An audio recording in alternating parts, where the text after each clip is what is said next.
खुशियाँ गम भी हम मिलकर बांटेंगे, फिर से होगी सपनों की उड़ान। जो साथ दे दे सारा इंडिया, फिर मुस्कुराएगा इंडिया।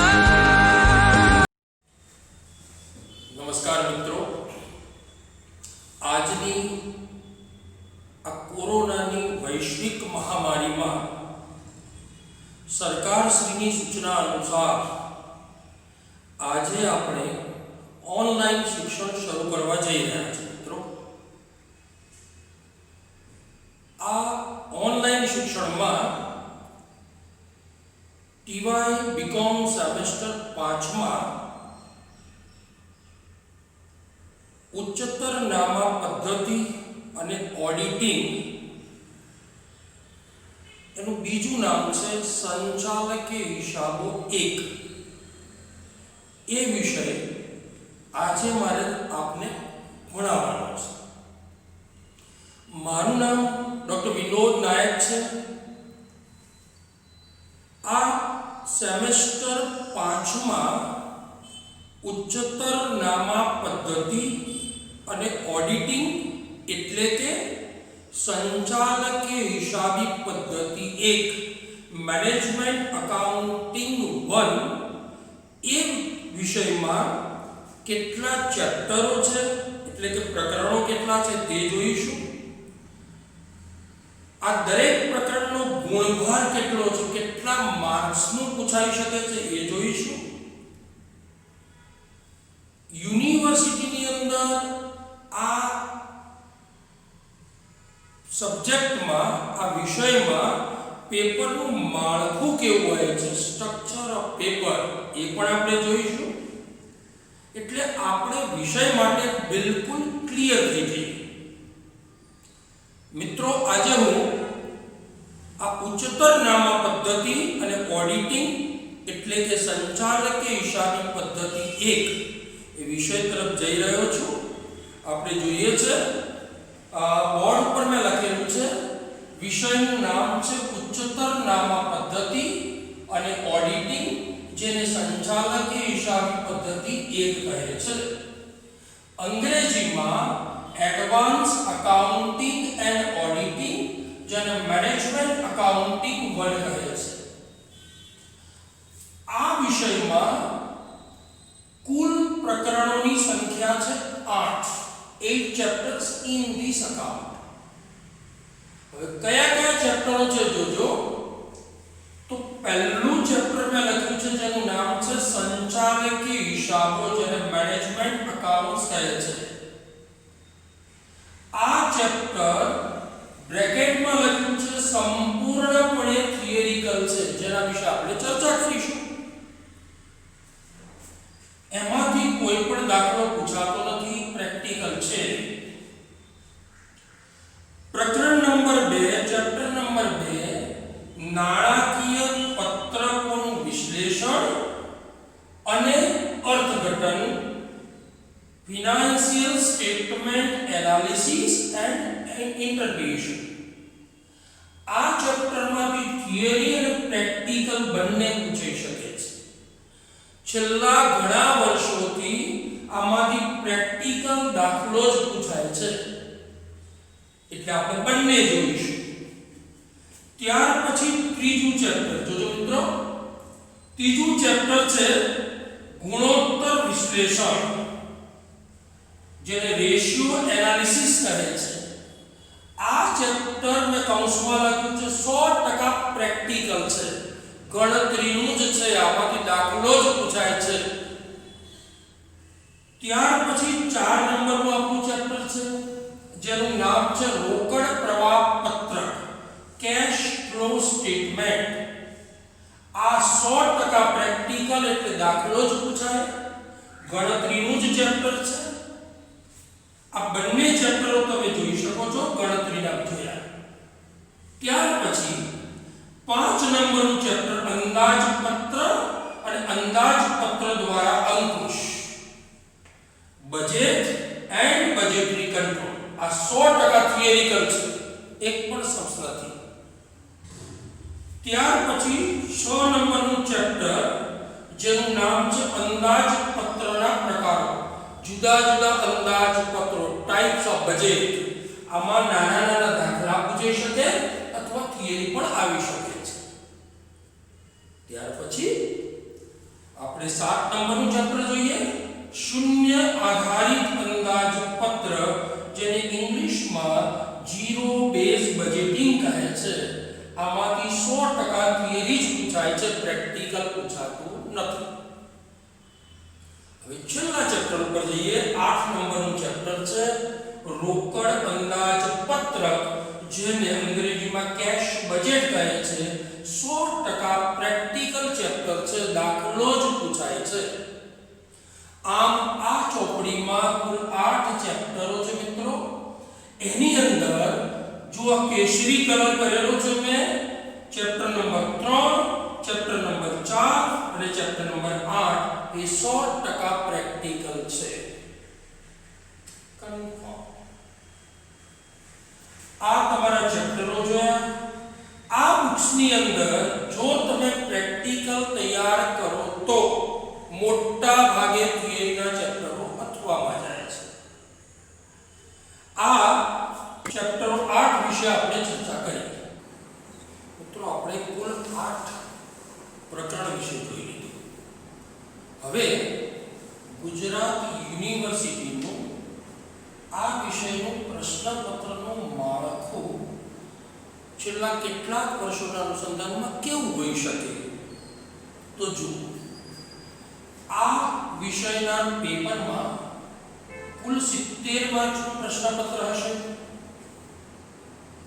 હવે એનો સમય ટાઈમ 2 કલાક અને 30 મિનિટનો એટલે કે 2.5 કલાકનો હશે.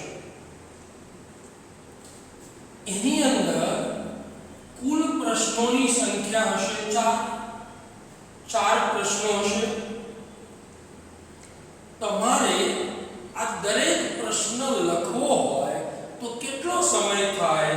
તો જો દરેક પ્રશ્ન લખવાનો સમય 2.5 કલાક એટલે 150 મિનિટ થાય, એટલે 4 પ્રશ્નો વડે ભાગો તો એક પ્રશ્ન લખવા માટે 37.5 મિનિટ તમને મળે, જેની અંદર આરામથી તમારો દરેક પ્રશ્ન લખી શકાય અને વહેલામાં વહેલું પેપર પૂરું કરી શકાય. Is it clear? હવે આ પ્રશ્નપત્રનું માળખું કેવા પ્રકારનું હોય? પહેલો પ્રશ્ન કયો હોય, બીજો પ્રશ્ન કયો હોય, ત્રીજો કયો હોય, ચોથો કયો હોય? એના વિશે અંદાજિત પ્રશ્નપત્રનું માળખું આપણે સમજીએ. પ્રશ્ન નંબર 1 હોય છે, એનો A પૂછાય. એમાં નાણાકીય પત્રકનું વિશ્લેષણ, એમાંથી દાખલો અથવા થિયરી પૂછાઈ શકે છે. છેલ્લા ઘણા વર્ષોથી દાખલો જ પૂછાતો આવ્યો છે અને એ પણ 14 માર્કનો દાખલો હોય છે. આ બ્રેકેટમાં જે મેં માર્ક લખ્યા છે એ બધા જ માર્ક છે, જોજો. એની અથવામાં પ્રશ્ન 1નો A ની અથવામાં A પૂછાય. એમાં 2 હોય. એક સંચાલકીય હિસાબો કૌંસમાં થિયરી, 7 માર્કનો પ્રશ્ન આવી શકે. એમાં 2 નંબર હોય નાણાકીય પત્રકોનું વિશ્લેષણ, એમાં પણ થિયરી આવી શકે 7 માર્કની. એટલે આ 14 માર્કની ઓરમાં 14 માર્ક આવી શકે. પછી પહેલા પ્રશ્નનો B આવે. વૈકલ્પિક પ્રશ્નો, જેને MCQ કહે છે, મલ્ટીપલ ચોઇસ ક્વેશ્ચન. એ તમને 6 આપ્યા છે, એમાંથી તમારે ગમે તે 4 લખવાના. હવે પ્રશ્ન પાછો એ થાય કે આ 6 કયા ચેપ્ટરમાંથી આપ્યા હશે? તો આ જ 2 ચેપ્ટરમાંથી 6 MCQ આપ્યા હશે, એમાંથી તમારે 4 લખવાના. એના 4 માર્ક છે. તો પહેલો પ્રશ્ન તમે જોઈ શકો છો, 14 + 4 એટલે 18 માર્ક્સનો થયો. Is it clear? હવે આપણે આગળ ચાલીએ બીજા પ્રશ્ન ઉપર. પ્રશ્ન નંબર 2, એનો A જોઈએ. ગુણોત્તર વિશ્લેષણ, રેશિયો એનાલિસિસ એનો દાખલો જ પૂછવાનો, એ પણ 14 માર્કનો જ પૂછાય, કન્ફર્મ હોય છે, વર્ષોથી આવું થાય છે. એની અથવામાં પ્રશ્ન નંબર 2 નો એ એની અથવામાં એ પૂછાય. એમાં બે વસ્તુ હોય, એક ગુણોત્તર વિશ્લેષણનો ટૂંકો દાખલો આવી શકે અથવા થિયરી પણ આવી શકે, ગમે તે હોઈ શકે, એના 7 માર્ક હોય. બીજો એ પણ ગુણોત્તર વિશ્લેષણનો કાં તો ટૂંકો દાખલો હોય કાં તો થિયરી મૂકી શકે 7 માર્કનું. આ ચેપ્ટરમાં એની ઓરમાં એ જ ચેપ્ટરનું મોટા ભાગે પૂછતા હોય છે. 14 માર્કની ઓરમાં 7-7 માર્કના બે એટલે 14 થઈ ગયા. હવે આવ્યો બી, વૈકલ્પિક પ્રશ્નો એમસીક્યુ મલ્ટીપલ ચોઇસ ક્વેશ્ચન. એમાં 6 આપ્યા છે, એમાંથી ગમે તે 4 લખવાના, એ પણ આ જ ચેપ્ટરોમાંથી હોય છે. અને એના 4 માર્ક એટલે પ્રશ્ન નંબર 2 14 માર્કનો આ અને 4 માર્ક આ એટલે 18 માર્ક થયા. પ્રશ્ન 1 18 માર્કનો, પ્રશ્ન 2 પણ 18 માર્કનો. હવે આપણે જોઈએ પ્રશ્ન નંબર 3. ત્રીજા પ્રશ્નમાં એ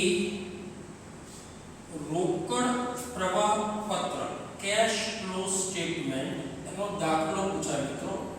એ 14 માર્કનો હોય છે, કન્ફર્મ. એની અથવામાં એમાં પહેલું અને બીજું બે હોય છે.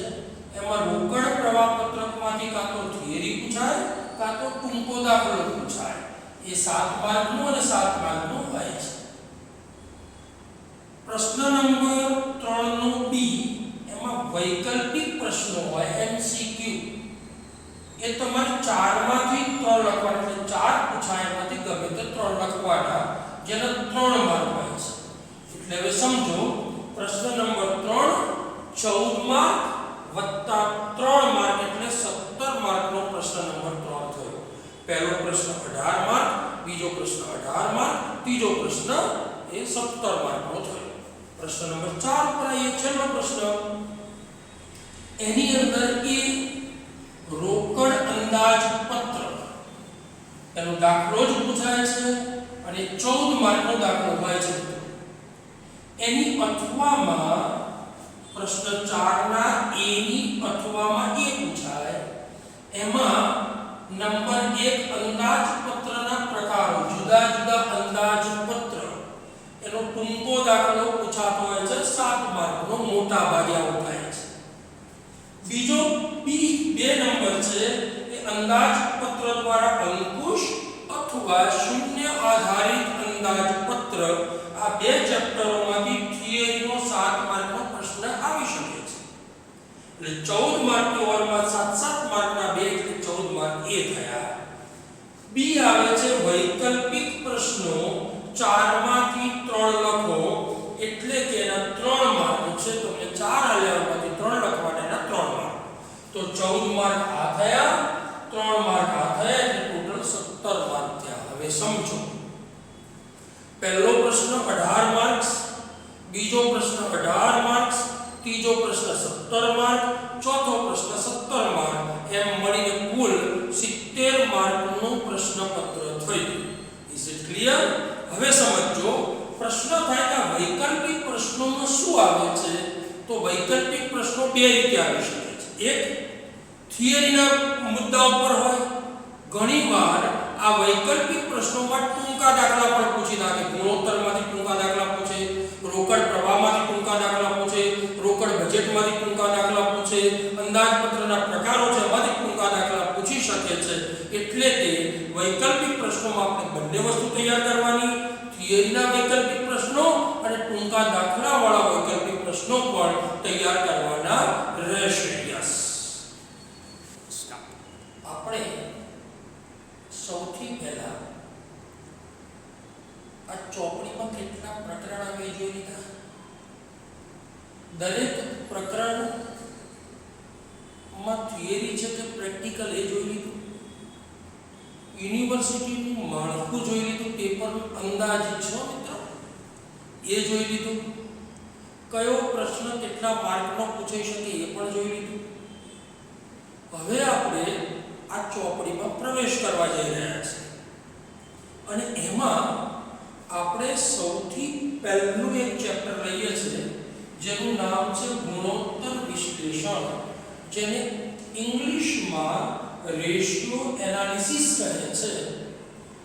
આ પ્રકરણ લાઈફ ટાઈમ ઉપયોગી હોય છે. આખી દુનિયામાં આ ગુણોત્તર ખૂબ ઉપયોગી છે. હવે તમને થાય કે આ પ્રકરણમાંથી યુનિવર્સિટીની પરીક્ષામાં કેટલા માર્કનો લગભગ પૂછાય, તો સમજો 14 માર્કનો એક મોટો દાખલો પૂછાય અને 4 માર્કના એમસીક્યુ કુલ મળીને 18 માર્ક્સનો આ પ્રકરણમાંથી પૂછાય.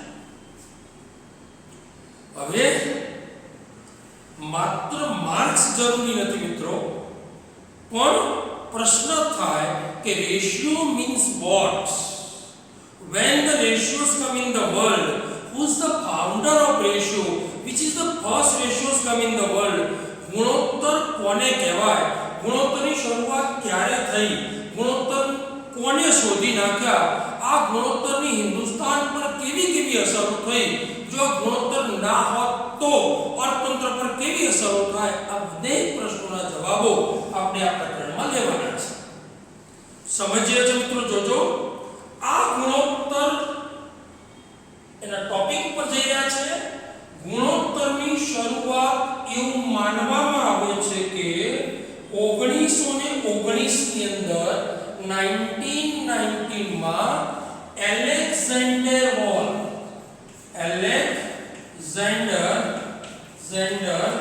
વોલ નામનો એક વ્યક્તિ હતો.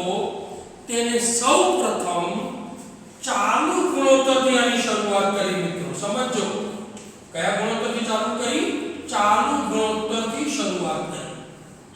હવે પાછો પ્રશ્ન થાય કે ચાલુ ગુણોત્તર એટલે શું, તો ચાલુ ગુણોત્તર એટલે ચાલુ મિલકતો અને ચાલુ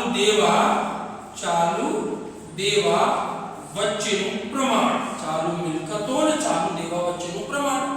પાછો એવો પ્રશ્ન થાય કે ચાલુ મિલકત કોને કહેવાય, તો જે મિલકતોનું ટૂંકા ગાળામાં રોકડમાં રૂપાંતર થાય, short term convert into cash, ટૂંકા ગાળામાં રોકડમાં રૂપાંતર થાય, વેચીને હમણાં જ પૈસા લઈ લેવાય એવી મિલકતોને ચાલુ મિલકત કહેવાય. દાખલા તરીકે દેવાદાર હોય, લેણી હુંડી હોય, બેંક શિલ્લક હોય, વગેરે વગેરે, સ્ટોક હોય વગેરે, આ બધાને ચાલુ મિલકત કહે છે.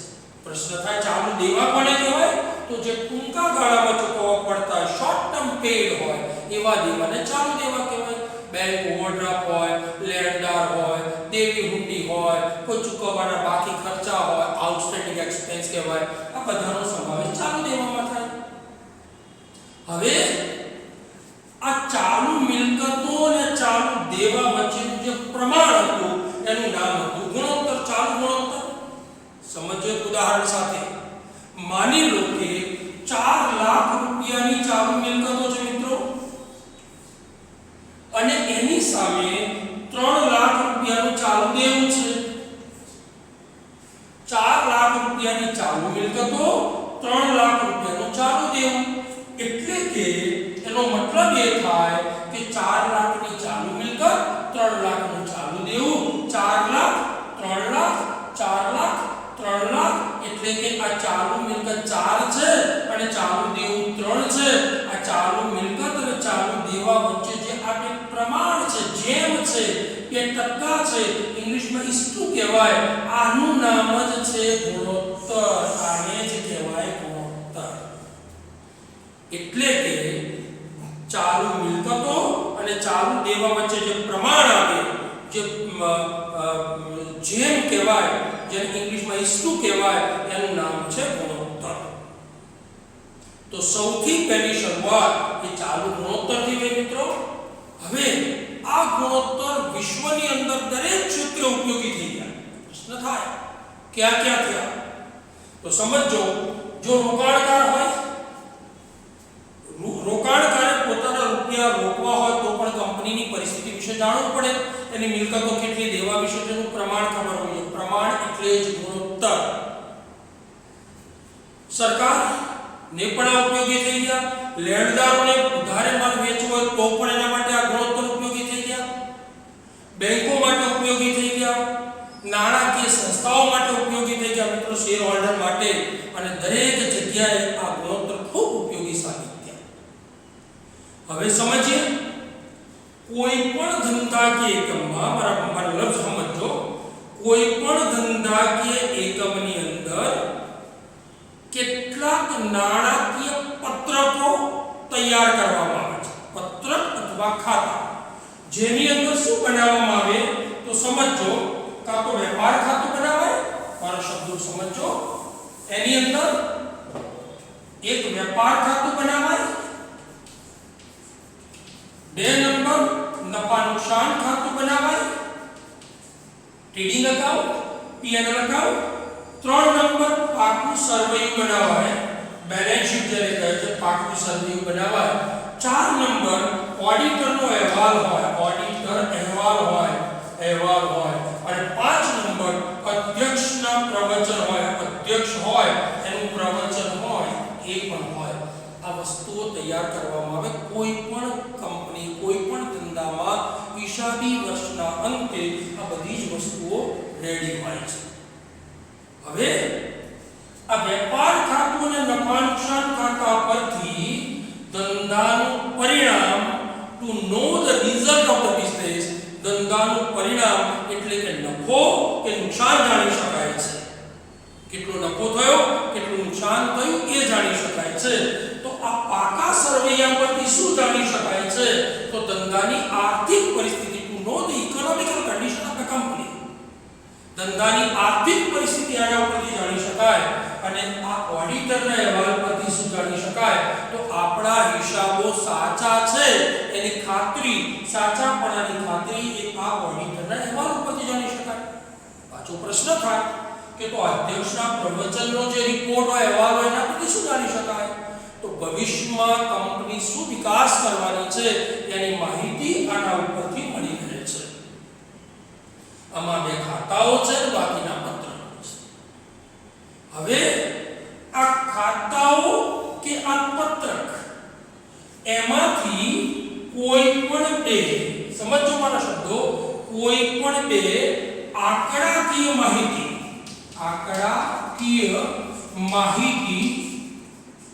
લેવામાં આવે અને તેમની વચ્ચે નું તેનું માપ એટલે કે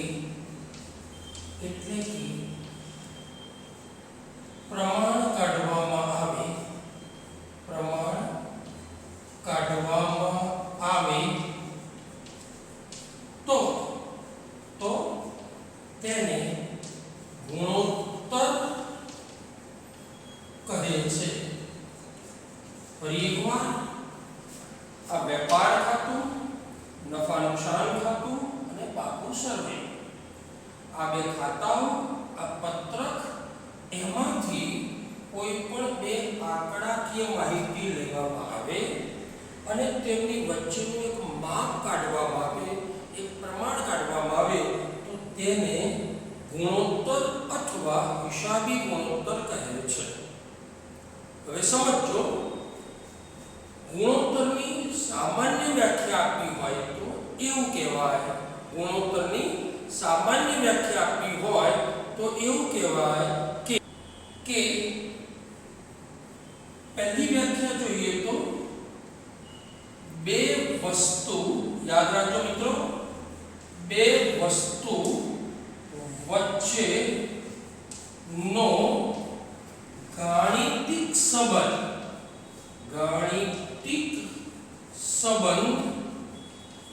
એટલે ગુણોત્તર.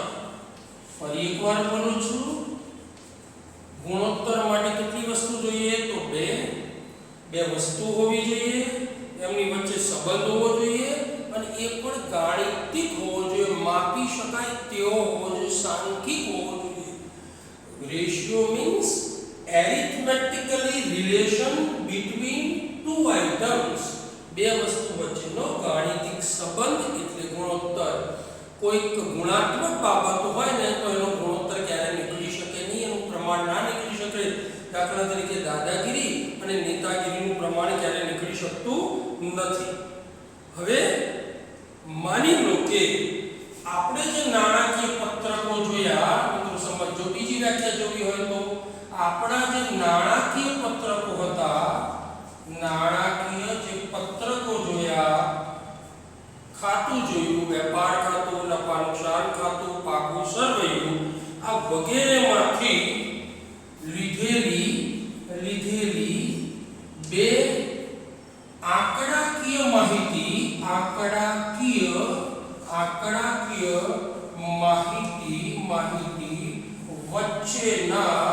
વચ્ચેના આંતર સંબંધો, યાદ રાખજો, આંતર સંબંધોનું જે માપ હોય તેનું નામ છે ગુણોત્તર.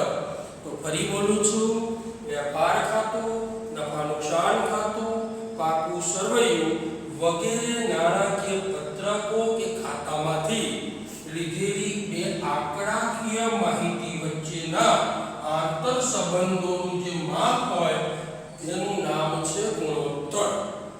આમ આપણે ગુણોત્તરની વ્યાખ્યા જોઈ લીધી. હવે તેના કેટલાક ફાયદાઓ અને કેટલીક મર્યાદાઓ છે જે યુનિવર્સિટીની એક્ઝામમાં ઘણીવાર પૂછાતી હોય છે, જેની ચર્ચા આપણે પ્રકરણના અંતમાં કરવાના છીએ.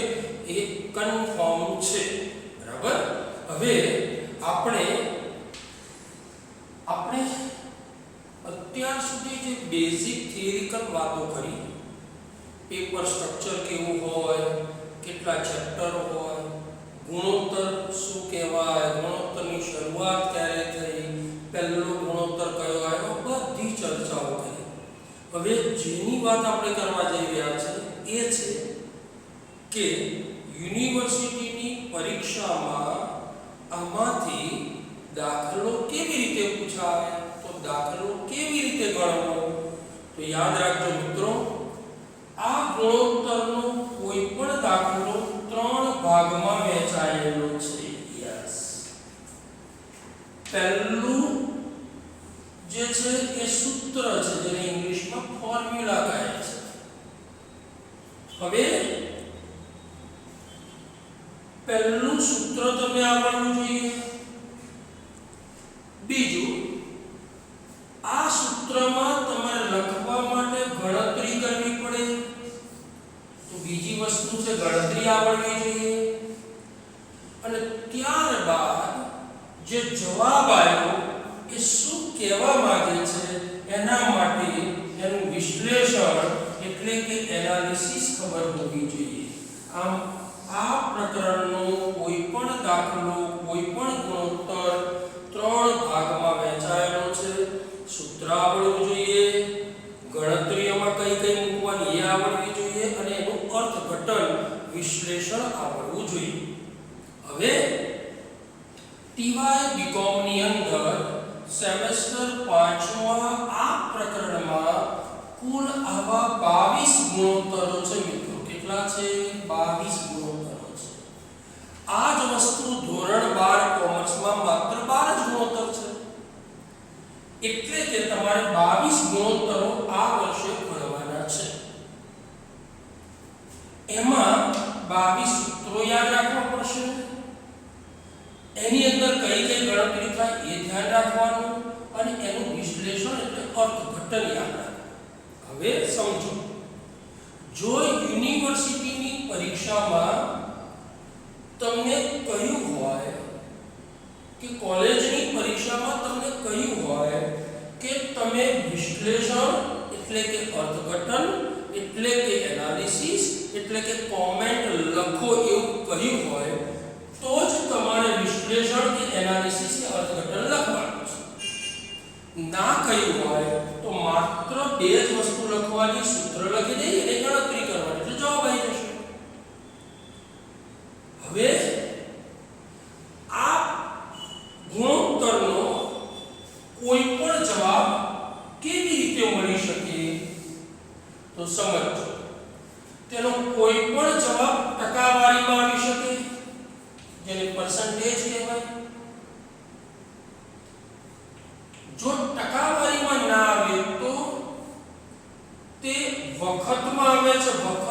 2 વખત 3 વખત 4 વખત 5 વખત, જેને ઇંગ્લિશમાં ટાઈમ્સ કહેવાય.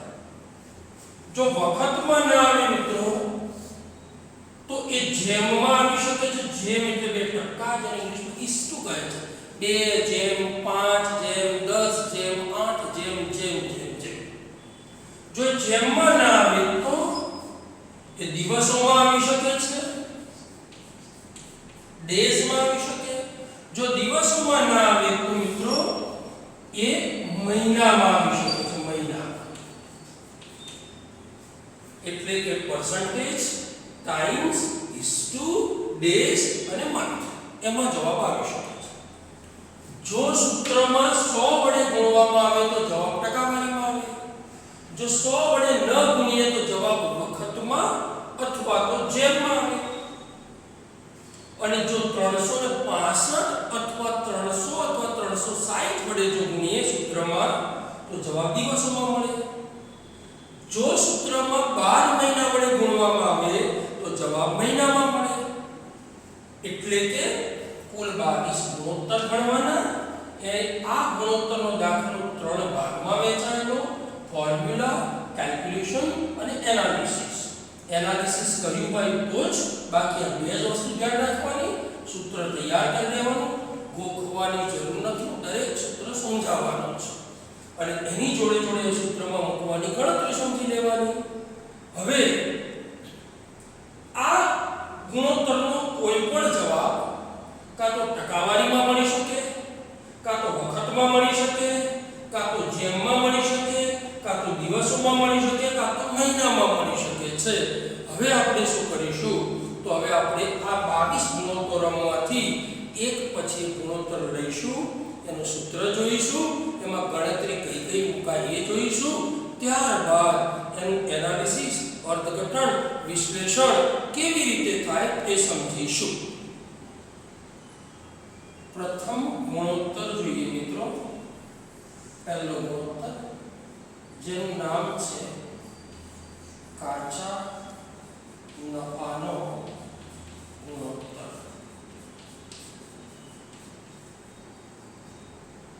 ગ્રોસ પ્રોફિટ રેશિયો, કાચો નફો અથવા કુલ નફો કહી શકાય. એનું સૂત્ર કેવું છે? તો કાચો નફો છેદમાં ડિવાઇડ બાય ચોખ્ખું વેચાણ ગુણ્યા 100. આ એનું સૂત્ર છે. કાચા નફાનો ગુણોત્તર બરાબર કાચો નફો છેદમાં ચોખ્ખું વેચાણ ગુણ્યા 100. સમજો, આ સૂત્રમાં ટોટલ 3 વસ્તુ છે: 1, 2 અને 3. આ 3 વસ્તુ મૂકી દો એટલે જવાબ આવી જાય. તો પહેલો પ્રશ્ન છે 100 નો. તો કોઈ પણ જવાબ તમારે ટકાવારીમાં લાવવો હોય, પર્સન્ટેજમાં લાવવો હોય તો એને 100 વડે ગુણવા પડે. ક્લિયર? માટે 100 યાદ રાખવાની જરૂર નથી. બાય ડિફોલ્ટ આપણે લખીએ છીએ જવાબ ટકામાં લાવવા માટે. ઓકે, હવે 2 વસ્તુ બાકી છે: કાચો નફો અને ચોખ્ખું વેચાણ. તો ચોખ્ખું વેચાણ કેવી રીતે શોધાય? તો જોજો, દાખલામાં તમને ચોખ્ખું વેચાણ બરાબર, જો તમને કુલ વેચાણ આલી હોય, દાખલામાં વેચાણ આલી હોય, તો એમાંથી વેચાણ પરત બાદ કરવાનું. Sales minus sales return. ફરી બોલું છું, ચોખ્ખું વેચાણ એટલે વેચાણમાંથી વેચાણ પરત બાદ કરી દેવાનું. ઘણીવાર એવું થાય કે વેચાણ પરત ના આપ્યું હોય તો બાદ કરવાની જરૂર નથી, ડાયરેક્ટ સીધું જ વેચાણ લખી દેજો. Net sales is equal to total sales minus sales return. મિત્રો એક અગત્યની વાત કહું તમને, જ્યારે પણ કોઈ પણ જગ્યાએ વેચાણને તમે ગણતરીમાં લો ને ત્યારે તમારે જોવાનું, જો વેચાણ પરત હોય તો બાદ કર્યા પછી જ ધ્યાનમાં લેવાનું. તમને થાય કેમ? એક વ્યક્તિને આપણે પૂછ્યું, તમે કેટલું વેચાણ કર્યું? વ્યક્તિઓ કે મેં 10 લાખનું વેચાણ વેચાણ કર્યું. આપણે એમ કે યાર મારે તો 2 લાખનું જ વેચાણ કર્યું છે. આપણે ટેન્શનમાં આવી ગયા કે તારે 10 લાખનું વેચાણ, મારે 2 લાખનું વેચાણ. પછી વ્યક્તિને આપણે પૂછીએ કે તમારે વેચેલો કોઈ માલ પાછો આવેલો? તો કે હા, મારે 9 લાખનો વેચેલો માલ પાછો આવી ગયેલો. 9 લાખનો વેચેલો માલ મારો પાછો આવી ગયેલો. તો એનો મતલબ એ થયો કે એને માત્ર 10 માંથી 9 લાખ તો પાછો આવી ગયો, એટલે 1 લાખનું સાચું વેચાણ કર્યું કહેવાય. જ્યારે આપણે તો 2 લાખનું વેચાણ કર્યું હતું. તો યાદ રાખજો, સાચી સ્થિતિ જાણવી હોય, રિયલ કન્ડિશન ફાઇન્ડ આઉટ કરવી હોય તો એ માટે ચોખ્ખું વેચાણ જ લેવું જોઈએ. એટલે કે વેચાણમાંથી વેચાણ પરત સેલ્સ રિટર્ન આપ્યું હોય તો જ બાદ કરવાનું, ના આપ્યું તો બાદ કરવાની જરૂર નથી. ક્લિયર? હવે પ્રશ્ન આવ્યો કાચો નફો. જો દાખલામાં તમને કાચો નફો આપેલો જ હોય તો કોઈ સવાલ જ નથી, લખી દેવાનો. પણ માની લો કે કાચો નફો નથી આપ્યો તો શું કરવાનું? તો કાચો નફો શોધવા માટેનો રસ્તો સમજો.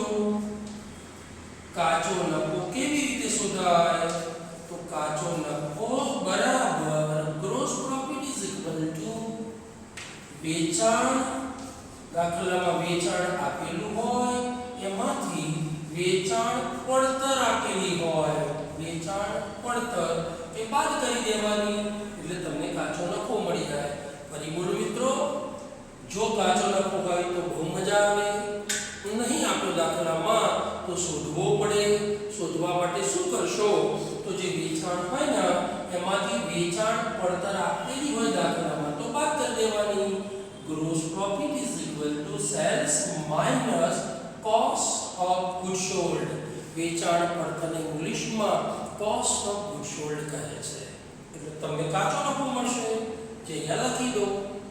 પણ ઘણા મિત્રોને એવો પ્રશ્ન હોય કે સર વેચાણમાંથી વેચાણ પડતર બાદ કરી એટલે કાચો નફો આવી જાય. પણ માની લો કે દાખલામાં વેચાણ પડતર જ ના આપી હોય તો પછી આ વેચાણ પડતર શોધવાના 2 રસ્તા છે. 2 રસ્તે.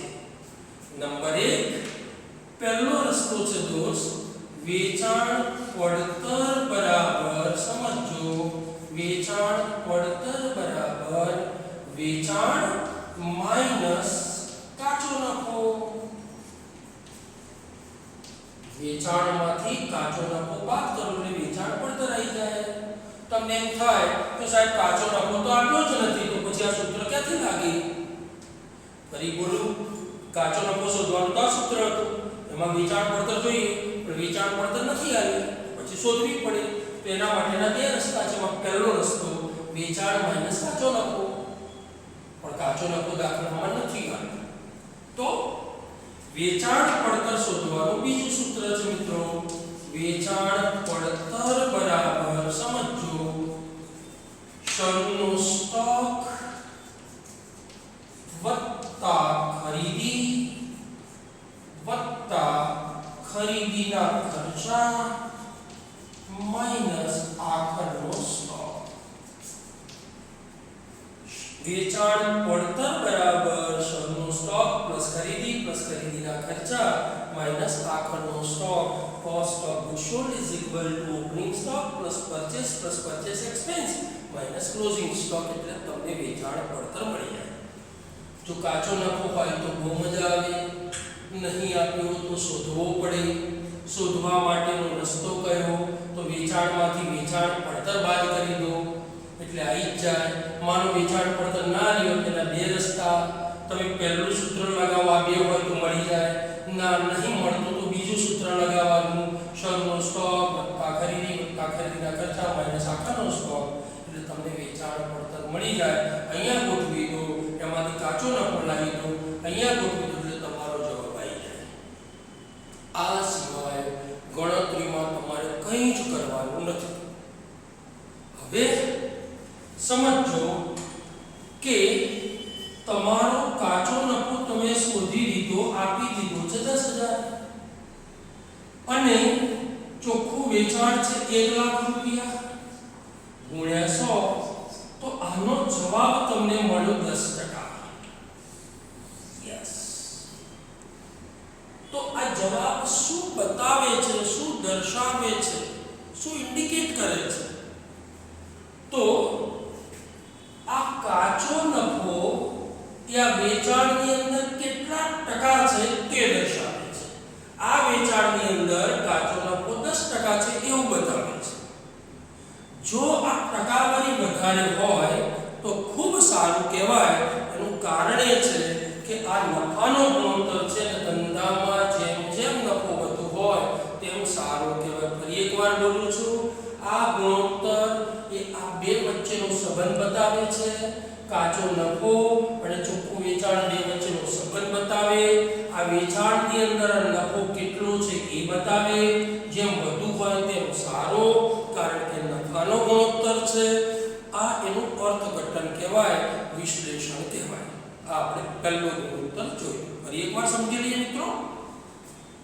કાચા નફાનો ગુણોત્તર બરાબર કાચો નફો ગ્રોસ પ્રોફિટ ચોખ્ખું વેચાણ નેટ સેલ્સ મલ્ટીપ્લાય 100. ત્રણ વસ્તુ જોઈએ. 100 બાય ડિફોલ્ટ લખાય, કારણ કે જવાબ શેમાં મળે છે? તો પર્સન્ટેજમાં મળે છે, ટકાવારીમાં મળે છે જવાબ. યસ. હવે આ બે વસ્તુ લખવાની. ચોખ્ખું વેચાણ એટલે શું? તો દાખલામાં વેચાણમાંથી વેચાણ પરત હોય તો બાદ કરવાનું, ના હોય તો અહીંયા વેચાણ લખી દેવાનું. ત્યાર પછી કાચો નફો. જો દાખલામાં હોય તો બહુ મજા આવે, નહીં આપ્યો તો પછી શું કરવાનું? શોધવો પડે. શોધવા માટે શું કરવાનું? તો વેચાણ લખવાનું, એમાંથી વેચાણ પડતર બાદ કરવાની, એટલે કાચો નફો આવી જાય, લખી દેવાનું. પણ હે સાહેબ, માનો કે વેચાણ પડતર જ નાની હોય તો એ શોધવાના પછી બે રસ્તા છે. એક પહેલો રસ્તો, વેચાણમાંથી કાચો નફો બાદ કરી દો એટલે વેચાણ પડતર આવી જાય. પણ આ રસ્તો ના લાગુ પડે, આ બે વસ્તુ ના હોય તો વેચાણ પડતર શોધવાનો બીજો રસ્તો, વેચાણ પડતર બરાબર શરૂનો સ્ટોક વત્તા ખરીદીના ખર્ચા ઓછા આખરનો સ્ટોક, એટલે તમને વેચાણ પડતર મળે. આ વેચાણ પડતર તમે અહીંયા લખો, એમાંથી કાચો નફો શોધો, અહીંયા લખો એટલે તમારો જવાબ આવી જશે મિત્રો. આ સિવાય આ ગુણોત્તરમાં કશું જ તૈયાર કરવાની જરૂર નથી. Is it clear? હવે આપણે જઈ રહ્યા છે બીજા ગુણોત્તર ઉપર. બીજા ગુણોત્તર ઉપર આપણે જઈ રહ્યા છીએ મિત્રો. આપણે હવે બીજો ગુણોત્તર ભણવાનો હતો. હવે આજના આ લેક્ચરને અહીંયા પૂરો કરીએ છીએ. આજે મેં શું ભણાવ્યું સમજી લેજો. ચેપ્ટરનું નામ ગુણોત્તર, એની પ્રસ્તાવના જોઈ, વ્યાખ્યાઓ જોઈ, ગુણોત્તર કેટલા ભાગમાં વહેંચાય છે, જવાબ કેવી રીતે આવે એ, કેટલા ગુણોત્તરો અભ્યાસક્રમમાં છે એ, એમાંથી પહેલા ગુણોત્તર વિશે આપણે ચર્ચા કરી. અત્યાર સુધી જે મેં ભણાવ્યું આખા લેક્ચરમાં, એમાં તમને કંઈ પણ તકલીફ હોય, કોઈ વસ્તુમાં સમજણ ના પડી હોય તો તમે ચોક્કસપણે કોમેન્ટ લખી શકો છો. મારો બીજો નવો વિડિયો આવશે એટલે હું તમને પહેલા તમે લખેલી જે કઈ મુદ્દાઓ છે, તમારી જે ક્વેરી છે એ પહેલા સોલ્વ કરીશ અને પછી નવો વિડિયો શરૂ કરીશું. Thank you very much.